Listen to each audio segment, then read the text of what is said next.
Where La Dolce Vita is panoramic, Voyage to Italy is intimate. Where Fellini's film is dramatic and immediate in its impact, Rossellini's is meditative and a little mysterious. If only you'd listened to me, we could have come by plane. We would have been back home a week ago. But I wanted you to take a rest. It didn't occur to me that it would be so boring for you to be alone with me. What's that got to do with it? I'm just bored because I've got nothing to do. It's a film that moved me tremendously when I first saw it. This is the first time that we've been really alone ever since we married. Yes, I suppose it is. But I often ask myself why I find it so moving. Because Voyage to Italy works very differently from other movies. Shall we have something to drink? Yes, but not here. Let's go down to the bar. At least there'll be some other people around. Why? Would it be so terribly boring if we were to remain alone? No, I was thinking of you. I don't think you're very happy when we're alone. It's about an impasse in the marriage of Alex and Catherine Joyce, played by George Sanders and Ingrid Bergman. They don't realize exactly how far apart they've grown until they go to Naples to sell a house owned by Alex's late uncle.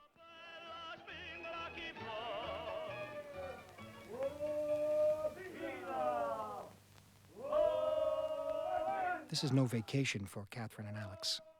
They're out of their element, and being in a foreign country makes them anxious. Rossellini doesn't dramatize this. In fact, he never dramatizes anything in the film. He simply allows you to see their discomfort. And slowly, gradually, he makes us aware of something. Something affecting this couple. Wake up, Alex. You begin to realize that there are always sounds drifting up through the window of fishermen singing, street vendors, people laughing, talking, fighting. Wake up. It's late. I must say one sleeps well in this country. Sounds that seep into their subconscious and ours. I was dreaming about something and I can't remember what it was. Maybe the charming Judy we were so lucky to meet last night. Maybe. How silly of me. I never realized you were so interested in other women. Oh, you didn't, eh? Everybody's asleep. It might be the middle of the night. It's as if there's a strange, elusive presence You asleep too? awakening their senses. And it's painful for them. They're beginning to feel things again. Temple of the Spirit. And Rossellini makes us part of their experience. We're right by their side. Do you remember poor Charles? Charles who? Charles Lewington. Lewington? He died 2 years ago. He was thin, tall, fair, so pale and spiritual. You know, that young man started me thinking about something. What did Charles Cough tell you? That he was a fool. He was not a fool. He was a poet. What's the difference? Charles wrote some wonderful poems. He was stationed here in Italy during the war. Right here, as a matter of fact. Were you in love with him?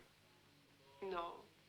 But we got on terribly well together. Good morning, Mrs. Joyce. Good morning. Where are you going? To Naples. You don't really get the impression of acting when you're watching the film. Well, what is it then? Well, if you need the car, I can borrow Mr. Most of the time, it feels like you're watching a real-life married couple. I want to go to the museum, and they close at 4 o'clock. I don't want to miss anything. Aren't you going to have some lunch? I've had a sandwich. Well, I better get started. Is this the museum that your friend, what was his name, described in his verses? Maybe. At the museum, this presence that's been affecting them, that's lingered in the background, suddenly reveals itself to us. Here we have a young discus thrower, a Greek. And here are the emperors. This is Caracalla. And that presence is Italy and its ancient past. This is the Venus I like most. She's not as young as the others. She's more mature. Don't you agree, lady? Perhaps I wouldn't know. And over here is the marvelous Farnese Angeli. It was found in the baths of Caracalla in Rome. It is over 10 feet tall and 2,200 years old. This past is everywhere, and it's not something out of a book. It's very much alive. Around here, except me. Boy, it's wonderful. Now, usually, in a film, this presence would be represented by another person who would explain everything. But in Voyage to Italy, nothing's explained. You could say this is Rossellini's scientific temperament.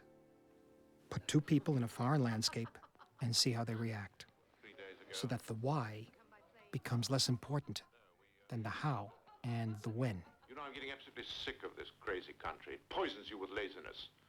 I want to get back home, back to work. Oh, at last that big word. I haven't heard you mention it for some time. Work. I think the best thing for us is to stay away from one another. I'm going to Capri to wait there for the answer of the people that are interested in the house. I'm sure you'll find Capri terribly exciting now that your friends are there. And you have such lovely friends.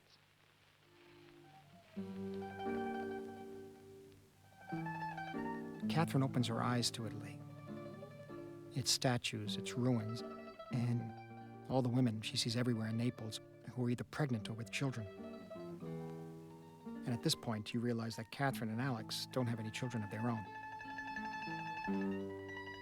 She finds herself at the ruin of the Cumaean Sibyl, an ancient oracle. It is here that lovers came to question the Sibyl, when they wanted to know what the course of their love would be. At times, she's not prepared for Italy's effect on her. It gets to her, suddenly, and without any warning.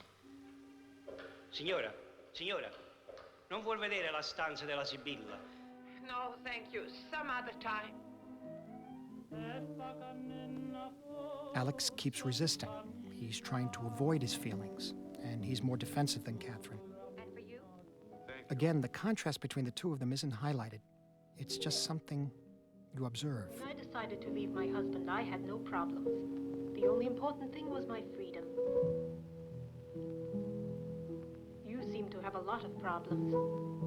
A lot of questions on your mind.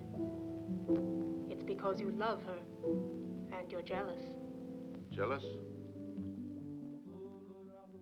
Instead of going from one dramatic peak to another, Rossellini forces us to let the small details and events accumulate. All over the hill. Oh. At the same time. The smoke In fact, those small details and events are the movie. Look, the Lapillus, you see?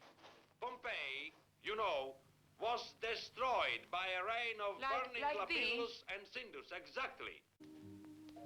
Alex returns to Naples, but he's not ready to see his wife yet. Buonasera. Buonasera. Listen, where do you want to go? To your home? Are you in a hotel? Where do we go? Nowhere. Just forget it. I'll take you for a drive and then I'll drop you off wherever you want to go.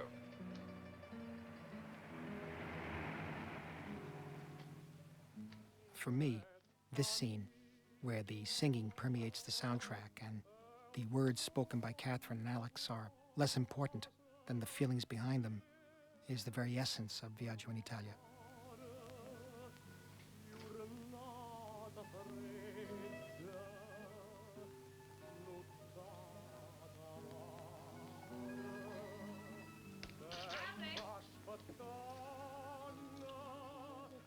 I just wanted to make sure it was you.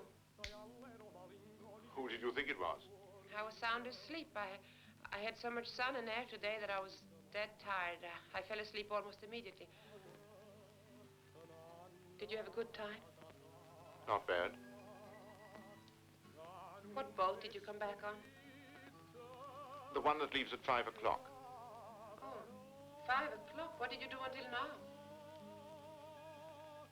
I was in Naples. Oh, Anything else you want to know?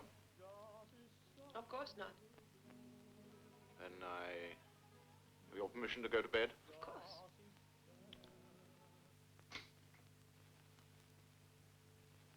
Will you do me a favor? Yes. Have someone call me at 11 o'clock tomorrow morning. And don't let anyone disturb me until then. I haven't been sleeping very well the last few nights. All right. Good night. Good night.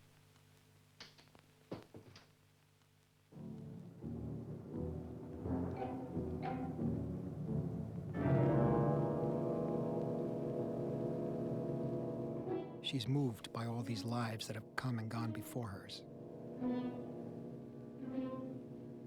It's no longer simply a matter of history or relics, but of real people who enjoyed life and who suffered just as she suffers, just as everyone does. Rossellini said this about Voyage to Italy: death doesn't exist here because it's a living thing in Italy. It's a different kind of civilization. There's a different meaning to things here. My brother died in Greece during the war. He was buried there. So I often come here to pray for him. It consoles me a little. I pray for something else, too. I want so much. I want so much to have a child. You understand me, don't you? I'm getting thoroughly sick of these love pilgrimages. How can you make such a fuss just because I took the car? It's not only that. Everything you do nowadays seems so utterly senseless. All right, then. If that's the way you feel, let's do something about it. All right? Let's get a divorce. Buongiorno. Sono venuto a prendervi. Si deve partire subito per Pompei. They're going to make a cast of the hollow place that has been left in the lava by human body. Oh, I'm sorry, but Oh, please, you must come. Imagine that you actually see the shape of a man just as he was then, the moment he was surprised by death. It's an extraordinary experience. Very few people ever get a chance to see it. I must insist. Now, this is the very first time in the film that they visit a site together. It's on this spot that they found a hollow space. When the men find hollow ground, they make a number of holes. And through these, they pour plaster. The plaster fills out the hollow space left in the ground by the body, which has disintegrated. The shapes of bodies or objects buried for over 2,000 years are reconstructed this way. Look, you can begin to see something. What is it? Let's see. Looks like a leg. Yes. There's an arm. There are two more legs. It must be a group.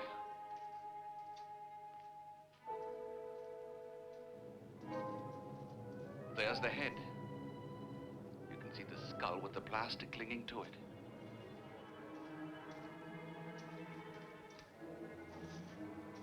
And now the skull bones and the teeth, both remarkably well preserved.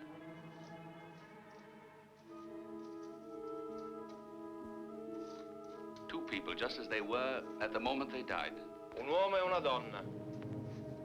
A man and a woman. Perhaps husband and wife, who knows? May have found death like this together. What's happened to Mrs. Joyce? I don't know.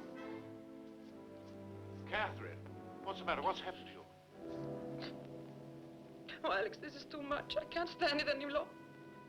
Please take me home. I want to go home. I don't want to stay here any longer. And finally, his eyes are open too. You know, I understand how you feel. I was pretty moved myself. But you must try to pull yourself together. Oh, did it affect you the same way? I've seen so many strange things today that I didn't have the time to tell you about. There are many things I didn't tell you. I'm sorry I answered you in such a stupid way when I came back this morning. Why? Our situation is quite clear. We've made our decision. You don't have to make any excuses. Nothing here that brings back old memories? Oh, stop it. Must you continue to harp on it? I'm sick and tired of your sarcasm. We have decided to get a divorce and that settles it.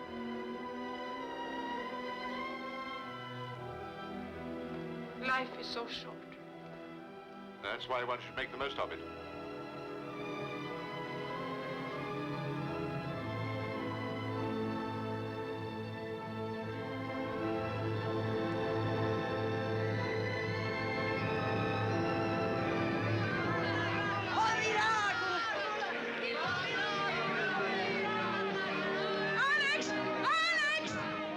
But just when they're sure they can't spend another minute with each other, they're thrown right into the chaos and passion of life. Alex!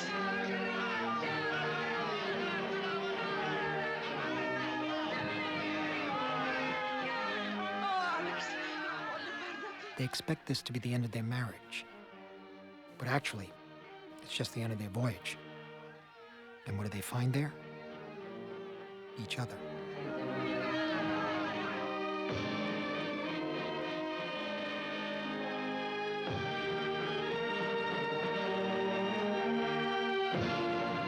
It's hard to convey the emotional pull at the end of this picture, because in order to experience it, you really have to see the whole movie and absorb it. Voyage to Italy, unfortunately, was a disaster when it came out in Italy in 1953. For many people, the end of Rossellini as a director. But ultimately, it had a profound effect on film history, because the people who finally did appreciate it were the critics from the French magazine Cahiers du Cinéma, who would later become the directors of the French New Wave in the late 1950s and 60s. Jean-Luc Godard, François Truffaut, Eric Romer, Claude Chabrol, Jacques Rivette, and their mentor, André Bazin, one of the first critics anywhere to recognize Rossellini's greatness. For them, Voyage to Italy wasn't just great, it was revolutionary, the beginning of something new in movies. It helped to inspire a whole new kind of filmmaking, improvisational, almost experimental, unencumbered by the trappings of studio filmmaking. As Godard once put it, Rossellini proved that all you really needed to make a movie was two people in a car and a camera.